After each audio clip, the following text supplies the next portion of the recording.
Archive. On March 1, 2017, James Knowlton wrote that Liverpool were in danger of becoming the "There's Always Next Season" club. Now in September, this season may prove to be the biggest, most pressured time in Jurgen Klopp's spell as Liverpool manager. It looks like Liverpool's 201,617 season is turning into another which has fans pining for the false sanctimony of the summer transfer window.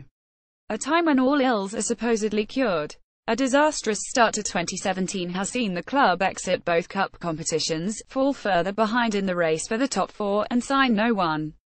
A win at home to Spurs had many thinking that the club had turned a corner after a January slump, but their biggest tests have always been against the mid to bottom of the table sides who absorb pressure before troubling the weak defence on the counter-attack.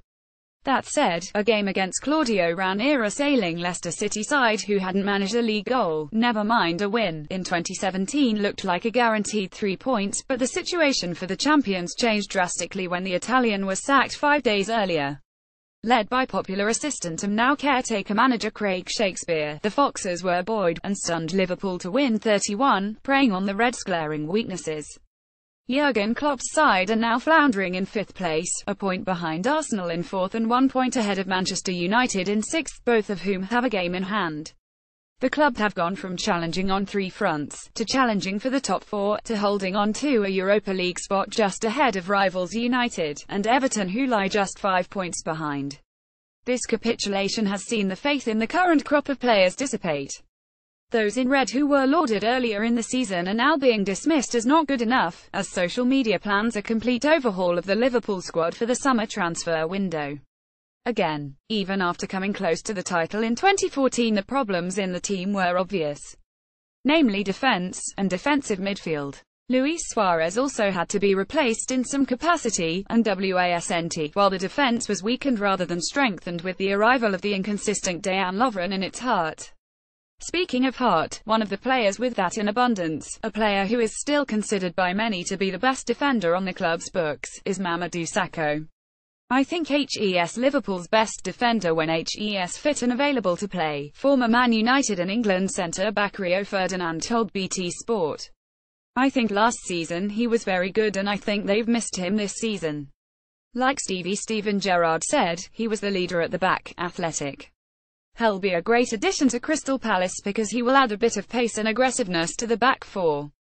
Pace and aggressiveness is exactly what Liverpool lack against the likes of Leicester and the other supposed lesser clubs who've taken them apart at the start of 2017.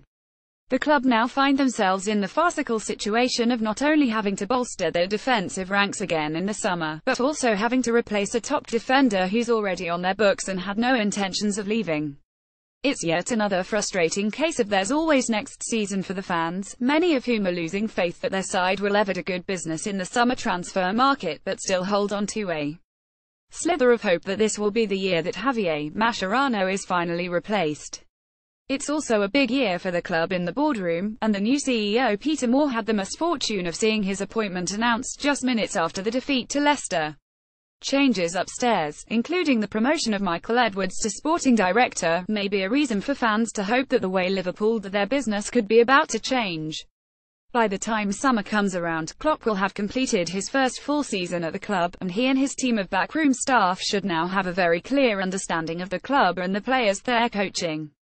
They'll know where improvements need to be made, and they should also know which players no longer have a future at the club. This, coupled with a settled club structure, may see a clearer strategy in the transfer market, and one which helps the club compete for the title, win trophies, and play at the top level of European football on a regular basis. If it does, then it could legitimately be one of the biggest transfer windows for Liverpool in recent history, and one where they finally plug the glaring holes which have been leaking goals for a number of seasons. If it doesn't, then fans will be stuck in a never-ending cycle of hope followed by familiar failings, where next season is always the one where the club finally get it right. Share this 24,214.